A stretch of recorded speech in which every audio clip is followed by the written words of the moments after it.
បាទព័ត៌មានទី1នេះគឺជាសេចក្តីរាយការណ៍របស់សារព័ត៌មាន Bloomberg បាទដូចដែលរដងហ្នឹងអញ្ចឹងគឺនៅក្នុងប្រហែលថ្ងៃនេះខ្ញុំសូមដកស្រង់ពីសារព័ត៌មានអន្តរជាតិទាំងអស់ពីព្រោះខ្ញុំជឿថាប្រិយមិត្តទាំងអស់គ្នាបានទទួលព័ត៌មានពីក្នុងប្រទេសកម្ពុជាហ្នឹងគឺគ្រប់គ្រាន់ទៅហើយអញ្ចឹងតើការខិតខំផ្សព្វផ្សាយជូនដំណឹងរបស់ខាងពីកម្ពុជានោះតើខាងអន្តរជាតិបាទមើលឃើញយ៉ាងណាដូច្នេះខ្ញុំសូមដកស្រង់ពីខាងអន្តរជាតិជាពិសេសសារព័ត៌មាននៅសហរដ្ឋអាមេរិកដូចជាដំបូងនេះគឺសារព័ត៌មាន Bloomberg ដែលជាសារព័ត៌មានធំមួយដែររបស់សហរដ្ឋអាមេរិកបាទ Bloomberg បានរាយការណ៍ថាប្រទេសថៃឥឡូវនេះកំពុងតែចាត់វិធានការតឹងរឹងបន្ថែមទៀតហើយក្នុងការរឹតបន្តឹងការនាំចេញប្រេងហើយនិងអាវុធបាទតាមរយៈច្រកព្រំដែនច្រកឆ្លងកាត់ព្រំដែនជាមួយនឹងប្រទេសឡាវដោយថៃគាត់បារម្ភថាបើយោងតាមព័ត៌មានស៊ើបការព័ត៌មានចារកម្មដែលពួកគាត់ទទួលបាននោះគឺមានការនាំចេញទៅប្រទេសឡាវហ្នឹងហើយអាចនឹងនាំចូលមកក្នុងប្រទេសកម្ពុជាបាទដូច្នេះគឺគាត់បិទនៅច្រកឡាវហ្នឹងនៅក្នុងសន្និសីទសារព័ត៌មានរួមគ្នាមួយគឺយោធាថៃបាននិយាយថាព័ត៌មានស៊ើបការដែលខ្លួនបានទទួលបានមកហ្នឹងគឺប្រេងឥន្ធនៈហើយនឹងសម្ភារៈផ្គត់ផ្គង់ខាងយោធាទាំងអស់នោះដែលចូលទៅប្រទេសលាវប្រទេសឡាវទៅបានគេបង្វែរឲ្យទៅប្រទេសកម្ពុជាវិញហើយគឺជាការមួយដែលដាក់ក្នុងបំរាមនេះចាប់ពីថ្ងៃច័ន្ទបាទនៅច្រកព្រំដែនមួយឆ្លងកាត់ជាមួយនឹងប្រទេសឡាវបាទយោធាជើងទឹកថៃរបស់ថៃវិញក៏បានបញ្ជាក់ផងដែរថាពួកគេនឹងសុំក្រុមប្រឹក្សាសន្តិសុខជាតិដើម្បីឲ្យរឹតបន្តឹងការនាំចេញនៅទំនិញពាណិជ្ជកម្មដោយនាវារបស់ថៃចូលទៅក្នុងប្រទេសកម្ពុជាដើម្បីរារាំងបាទលទ្ធភាពនៃការនាំប្រេងចូលទៅក្នុងប្រទេសកម្ពុជាផងដែរណាប្រេងឥន្ធនៈហើយក្រុមប្រឹក្សាសន្តិសុខជាតិរបស់ថៃគឺក្រុងនឹងជួបប្រជុំគ្នានៅថ្ងៃអង្គារស្អែកនេះអ្នកនាំពាក្យរងរបស់ខាងយោធាជើងទឹករបស់ថៃគឺឈ្មោះថាណារ៉ាខុនធំបាននិយាយថាវិធានការនេះគឺសម្ដៅធ្វើយ៉ាងណារារាំងការនាំចេញយ៉ាងខ្លាំងបាទតែម្ដងនៅតាមច្រកសមុទ្រក៏ប៉ុន្តែនឹងមិនប៉ះពាល់ទៅដល់នាវាដែលមកពីប្រទេសដទៃទៀតនោះទេដោយឡែកអ្នកនាំពាក្យរបស់ក្រសួងការពារជាតិវិញគឺលោកស៊ូរ៉ាសានគង់សេរីបាននិយាយថាគឺថៃគាត់ដាក់វិធានការទាំងអស់នេះគឺសម្ដៅសំខាន់ទៅលើកប៉ាល់ឬក៏នាវាដែលចុះបញ្ជីនៅក្នុងប្រទេសថៃតែប៉ុណ្ណោះហើយគឺជាការមួយដើម្បីរារាំងលទ្ធភាពនៃការនាំអាវុធដែលអាចនឹងគ្រប់គ្រងទៅដល់កងកម្លាំងរបស់កម្ពុជាដោយឡែកខាងសភាពាណិជ្ជកម្មរបស់សហរដ្ឋអាមេរិកវិញប្រចាំនៅប្រទេសកម្ពុជាក៏បានព្រមានផងដែរតាមរយៈលិខិតមួយជូនទៅស្ថានទូតរបស់សហរដ្ឋអាមេរិកនៅទីក្រុងភ្នំពេញថាវិធានការដែលស្នើឡើងដោយយោធាជើងទឹកថៃនេះគឺជាការមួយដែលទប់ស្កាត់នៅការផ្គត់ផ្គង់ដែលជារឿងមួយមិនចាំបាច់ក្នុងការបង្កភាពតានតឹងឲ្យកើនឡើងថែមទៀតនៅក្នុងចំនួននេះដែលវានឹងធ្វើឲ្យប៉ះពាល់ទៅដល់ពាណិជ្ជកម្មរបស់សហរដ្ឋអាមេរិកផងដែរហើយក៏ធ្វើឲ្យប្រជាពលរដ្ឋក្រីក្ររបស់កម្ពុជាជាង1លាននាក់កាន់ដែលងាយរងគ្រោះនោះគឺកាន់តែជួបនឹងការលំបាកក្រីក្របន្ថែមទៀតហើយជាពិសេសគឺក្រមប្រជាពលរដ្ឋដែលងាយរងគ្រោះខ្លាំងគឺអ្នកធ្វើការនៅតាម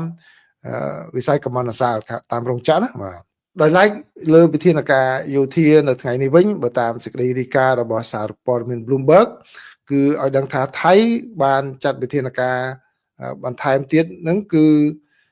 មានការទម្លាក់ក្របបែកផងដែរតាមយន្តហោះប្រភេទ F16 បាទប្រភេទ F16 ទៅលើប្រទេសកម្ពុជាបាទហើយប្រទេសថៃអះអាងថាចំណាត់ការដែលខ្លួនបានលើកឡើងនេះគឺស្របទៅតាមនឹងច្បាប់អន្តរជាតិបាទច្បាប់អន្តរជាតិទេការដែលបិទច្រកសមុទ្ររបស់ខ្លួននោះ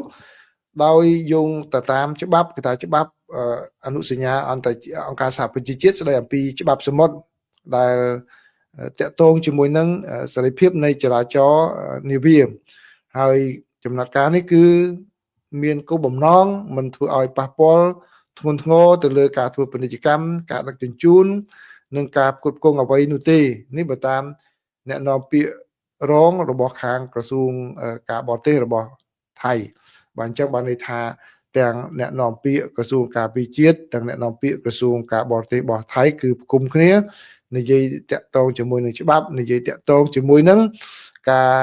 ហាមឃាត់មិនឲ្យមកប្រទេសកម្ពុជានេះបាទក្នុងគណៈពេលនេះដែរគឺប្រទេសកម្ពុជាបានចោទប្រកាន់ប្រទេសថៃថាបានប្រើប្រាស់យន្តហោះចម្បាំងគឺទម្លាក់គ្រាប់បែកចំនួន2គ្រាប់នៅជិតជំរំជនភៀសខ្លួននៅក្នុងខេត្តសៀមរាប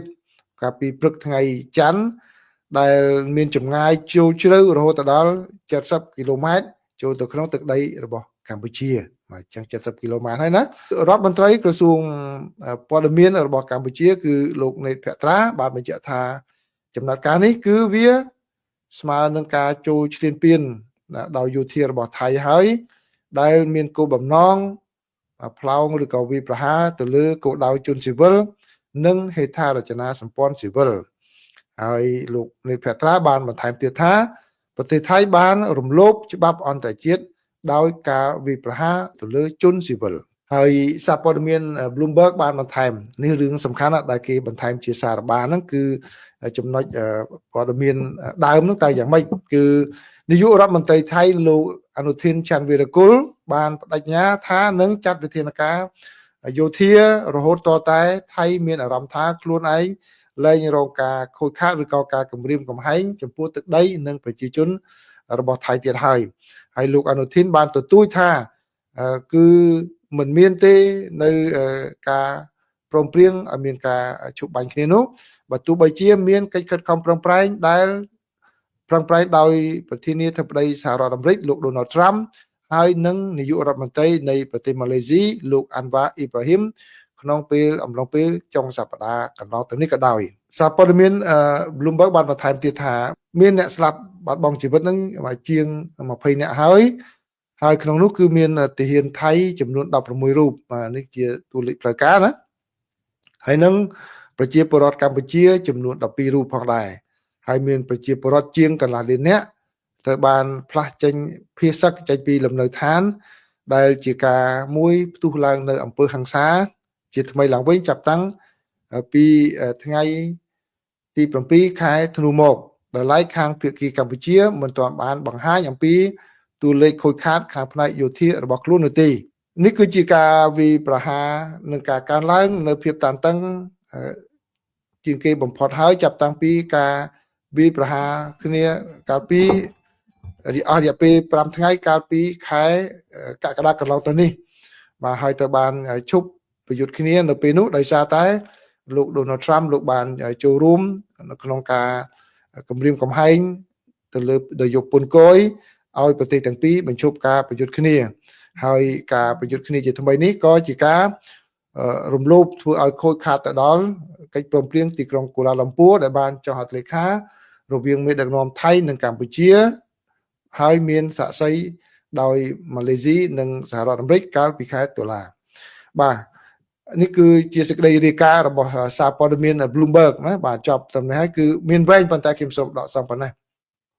ហើយអ្វីដែលខ្ញុំសូមជូនយោបល់គឺខ្ញុំឃើញមានការសរសេរបាទការសរសេរចូលរួមរំលែកទុក្ខយុទ្ធជនដែលបានពលីនៅក្នុងការប្រយុទ្ធគ្នានេះប៉ុន្តែអ្វីដែលជាសំណូមពររបស់ខ្ញុំបន្ថែមទៀតគឺអ្នកសារព័ត៌មាននៅប្រទេសកម្ពុជាក៏ដូចជាប្រិយមិត្តនឹងផងដែរគួរតែទៅថតនិងចងក្រងអ្នករងគ្រោះស៊ីវិលបាទផងដែរបើថាប្រមាណអ្នក12អ្នកគឺទៅថតគាត់ឈ្មោះអ្វីគ្រួសារយ៉ាងម៉េចអីយ៉ាងម៉េចប៉ះពាល់យ៉ាងម៉េចទុកជាឯកសារព្រោះអីក្នុងពេលអនាគតគឺការរងគ្រោះរបស់ជនស៊ីវិលនេះជារឿងមួយដែលអាចប្រើប្រាស់នៅ ICC បានណាបាទព្រោះថៃគាត់គ្រាន់តែម្សិលមិញណាបើគាត់ឡាំប៉ាអញ្ចឹងយោបល់របស់ខ្ញុំ ដោយសារខ្ញុំមិននៅក្នុងប្រទេសកម្ពុជាខ្ញុំគ្មានធ្វើការនៅប្រទេសកម្ពុជាអញ្ចឹងអ្នកសារព័ត៌មានក្តីប្រជាពលរដ្ឋក្តីដែលដឹងអំពីជនរងគ្រោះកម្ពុជាសម្ភាសគាត់ថតពីគាត់ឲ្យបានច្រើនប៉ុន្តែត្រូវគោរពភាពថ្លៃថ្នូរកិត្តិយសរបស់គាត់ផងបើគាត់និយាយនឹងយើងថតបើគាត់មិននិយាយយើងកុំទៅបខំរបស់គាត់ណាកុំបខំគាត់ហ្នឹងវាជាច្បាប់ក្រមសីលធម៌ចំពោះអ្នកដែលបានស្លាប់បាត់បង់ជីវិតក៏ប៉ុន្តែប្រឹងឲ្យអស់លទ្ធភាពក្នុងការចងក្រងពីជនរងគ្រោះទាំងនោះកុំភ្លេចឲ្យសោះនិយាយពីកូនគាត់រងគ្រោះប៉ះពាល់កូនយ៉ាងម៉េចអីយ៉ាងម៉េចថតទុកកន្លែងហ្នឹងបាទកុំឲ្យរឿងនេះថ្ងៃក្រោយទៅពិបាករកអ្នកទាំងអស់នោះបាទអញ្ចឹងយោបល់ខ្ញុំតែប៉ុណ្្នឹង